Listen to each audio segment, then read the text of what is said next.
तो आज हम लोग कैसे ट्रेड करेंगे इन सब पे चर्चा होगी।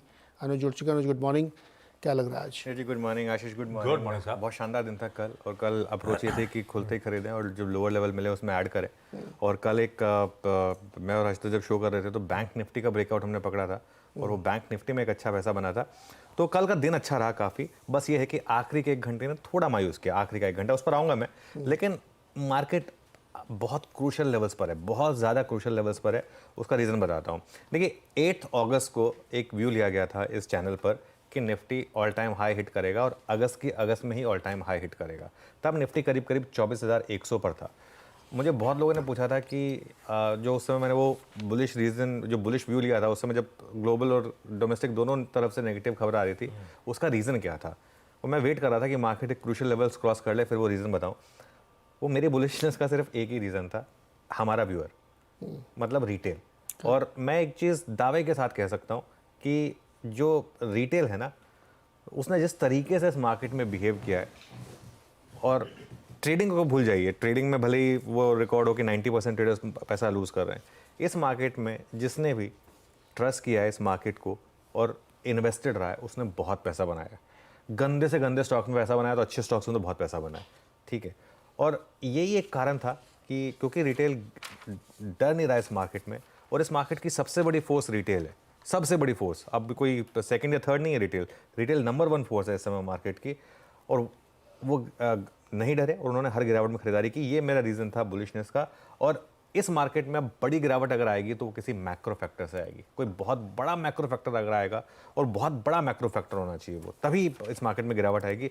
बट इस मार्केट में गिरावट नहीं आएगी। हाँ, 8-10% के इंडेक्स लेवल पे करेक्शन कभी आ सकती है, वो अलग बात है, उससे कोई डरने की जरूरत नहीं। अच्छा, मैं क्यों कह रहा हूँ कि मार्केट क्रूशियल लेवल्स पर है। निफ्टी की रिट्रेसमेंट देखिए आप, 66%, जहां से गिरे, जहां पीक बनाया और जहां तक गिरे, क्लोज टू क्लोज देता हूं मैं, इंट्राडे के लेवल्स को कंसीडर नहीं करता हूं, क्लोज टू क्लोज जितना गिरे उसका हमने 66% रिट्रेस किया है। बैंक निफ्टी में ये लेवल है करीब करीब 33% का। लेकिन एक चीज़ ध्यान रखिएगा, बैंक निफ्टी ने पीक निफ्टी से बहुत पहले बना लिया था, बैंक निफ्टी ने गिरना शुरू कर दिया था पहले ही। तो इसके लिए तो ये दोनों क्रूशियल लेवल्स पर हैं, क्योंकि अगर मार्केट में कोई भी बाउंस फेल होता है तो नॉर्मली 33% से 66% के रिट्रेसमेंट लेवल पे फेल होता है। ये फिबोनाची के लेवल्स होते हैं, उसके हिसाब से 33% से 66% के बीच वो लेवल्स होते हैं जहां पर वो इंडेक्स की रिकवरी फेल होती है। तो अगर तो रिकवरी फेल होनी है तो यही होगी, अगर यहाँ फेल नहीं हुई तो इंडेक्स पर ऑल टाइम हाई पे जाएगा। एटलीस्ट निफ्टी ये इंडिकेशन दे रहा है क्लियरली कि ऑल टाइम हाई हिट होगा। जो मेरा एक व्यू है कि इस हफ्ते हम 24,800 और अगले हफ्ते एक्सपायरी वाले वीक में 25,000 की तरफ बढ़ेंगे। 24,800 के ऊपर अगर निकलना शुरू हुए तो हम 25,000 की तरफ फिर निफ्टी पर चलना शुरू होंगे। बैंक निफ्टी की एक बात थी, कल बैंक निफ्टी ने साइंस दिखाया कि वो ब्रेकआउट करना चाह रहा था, लेकिन आखिरी घंटे में फेल हुआ वो।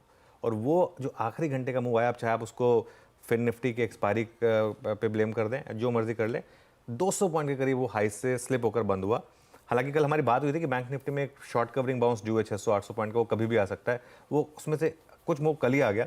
लेकिन बैंक निफ्टी को अगर इस ब्रेकआउट को, इस जो फेल ब्रेकआउट हुआ, इसको अगर वापस रिक्लेम करना है तो उसके लिए 51,200 क्रॉस करना जरूरी है। 51,200 अगर आप क्रॉस करेंगे तब बैंक निफ्टी में भी तेजी बनेगी। लेकिन इन सब के बीच का सार क्या है, मार्केट में पैसा कौन बना रहा है? बाय एंड होल्ड इन्वेस्टर या buy and hold trader also. अगर आप बाय करके होल्ड कर रहे हैं इस मार्केट में और पोजीशन कैरी कर रहे हैं अपनी, तब ये मार्केट आपको रिवॉर्ड कर रहा है। क्योंकि पिछले 5-6 दिनों में आप निफ्टी का मूव देखिए किस तरीके से 500-600 पॉइंट का इसने आपको गेन दिया है। तो बाय एंड होल्ड और बाय ऑन डिप्स, मतलब ऐड ऑन डिप्स, बेसिकली ये वो वाली मार्केट है। इस मार्केट में अब आपको लॉन्ग रहना है और एक आपको क्लोजिंग बेसिस पर एक स्टॉप लॉस लगाना है 24,450 का। 24,450 क्यों? 10 डेमा 24,450 पर है, 20 डेमा 24,500 पर है। ये जोन जो है 24,450 से 24,500 का, इसको हमने जब से क्रॉस किया उसके बाद से वापस टेस्ट नहीं किया, तो इसके लिए ये आपका एक क्रूशियल लेवल है। रिस्क रिवॉर्ड कितना है आपका? अगर 24,450, अगर आज निफ्टी फॉर एग्जांपल फ्लैट खुल रहा है, हम 24,700 पर हैं, 24,450 अगर आपका एक स्टॉप लॉस है, 250 पॉइंट का रिस्क है। अगर जिन्होंने ये रैली मिस कर दी उनके लिए 250 पॉइंट का रिस्क है। रिवॉर्ड कितना है? 1,000 से 2,000 पॉइंट। मेरे ख्याल से किसी भी दिन मैं ऐसा जैसे रिवॉर्ड ले लूँगा। तो इसके लिए अभी भी अप्रोच यही रहेगी मेरी कि जब तक 20 डेमा होल्ड कर रहा है, हर डिप पर बाय करें और बने रहें, कैरी करें अपनी पोजीशंस को। तेजी के सौदे कंटिन्यू करने चाहिए। खरीदारी करने का मन बनाए, टेक्सचर तेजी का ही है भारतीय बाजारों का। खैर, आगे डिटेल में चर्चा करेंगे सारी चीजों की। आज के ग्लोबल समीकरण, आज का स्पेसिफिक अप्रोच सब पे आएंगे। ठीक है, कहाँ FII, कहाँ DII, अब सब कुछ है RII, रिटेल इंडिविजुअल इन्वेस्टर।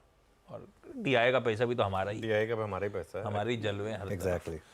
तो इसी महाशक्ति को समर्पित आज का ये सेशन, आज का ये प्रोग्राम, क्विकली हेडलाइंस और हेडलाइंस के उस पर डिटेल में कवरेज। इंडिया